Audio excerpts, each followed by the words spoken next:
Welcome to the Mojave Desert. This is the driest region in North America, and it's home to the highest recorded air temperature on Earth. It's also prime habitat to a remarkable species that made its first appearance on the Wild Kingdom way back in 1964. Of all the animals in the desert, the one animal that is most successful in surviving attacks by his enemies is the desert tortoise. Almost 60 years later, Dr. Ray and I have returned to pick up the trail where Marlon Perkins and Jim Fowler left off. Here we are. So excited to be here at the Mojave Desert. I'm really excited too. You know, the Mojave Desert Tortoise is considered a keystone species in the desert environment. They make these burrows that other animals use. So they're very, very useful. They're kind of ecosystem engineers, and they serve a great purpose. And if you look at a place like this, you know they are just masters of adaptation. Incredible heat and lack of water and food and predators. It's amazing they survive in this incredible climate at all. And they don't just survive. I mean, the Mojave Desert Tortoise can live for decades, almost the same as a human lifetime. We've got to keep having them on the landscape. We've got to learn about them and educate ourselves and maybe even have a little fun while we do it. Yeah, I think we will. Desert tortoises have been living in this region for over 30 million years. But in recent decades, widespread urbanization of the desert has radically changed this environment. Now, habitat loss, contact with transportation, and invasive predators are all causing the tortoise population to disappear. I love tortoises personally because they're incredible animals and they make me smile every time I see them. But a lot of people don't know that the population, it's really imperiled and it's been declining steadily for the last 20 to 40 years. There are many separate threats, all of which are basically attributable to human activity and human decisions. Finding them in the wild is really hard. Finding them in the wild consistently is even harder. The desert tortoise is listed by the federal government as threatened. That if we don't intervene, this species is probably going to go extinct. To help save them, conservation biologists around the Southwest have teamed up to give desert tortoises a fighting chance.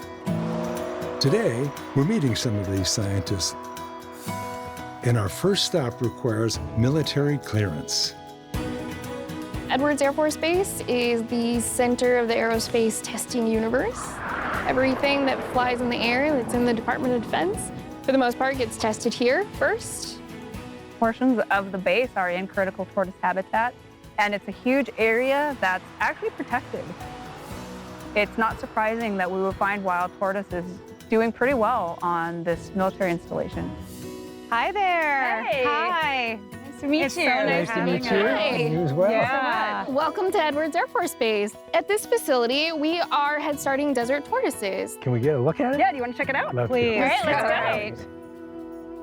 In partnership with San Diego Zoo Wildlife Alliance, this Tortoise Head Start program has a simple mission: help protect and grow as many babies as possible.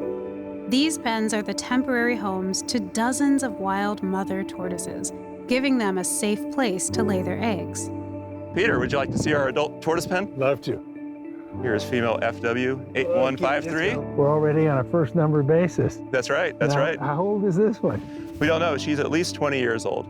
This female tortoise was radio tracked and found to have eggs in the field and was brought into our predator-proof enclosures to lay these eggs. While I continue my tour of the enclosure, Melissa is taking Ray deep into the desert to find out where all of these mother tortoises came from. Our field team is tracking adult female tortoises in the desert, and these are wild female tortoises that we have put radio transmitters on. Hey, Reed. Oh, hi there. Hello. You must be our tracker. I am. What do you have for us here? So we found one of our adult females. Wow. Using our radio telemetry equipment. So glad we found her this morning. It looks like this tracker is actually like fixed to her body. So for these tortoises, we're able to attach the transmitter using a special putty, epoxy. And then she also has a temperature logger. So it's recording a temperature every hour, and there's a little chip on board that stores the data, and we can go ahead and download it. That is incredible. I mean, what a high-tech tortoise. She's really tricked out. Lucky girl. Can you estimate her age at all? We know she's pretty old because as they age, they start to accumulate these growth rings on their scutes, kind of like tree rings on a tree. The fact that hers are almost all worn away means that she's a pretty old girl. I want to say she's like over 50 at least. Oh my goodness, good for her. Yeah. All right. Now that we've found this healthy female, Melissa wants to know if she's pregnant. How can we tell if she's got some eggs for us?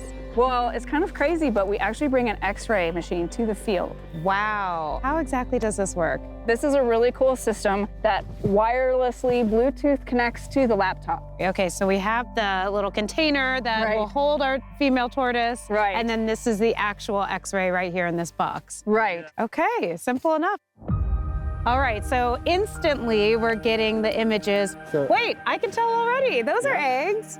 1, 2, 3, 4, 5. Am I getting that right? That's correct. Wow, Mama, congratulations. Isn't that cool? Female tortoises lay an average of 4 to 8 eggs each season, and every single one of them is critical to growing the desert population.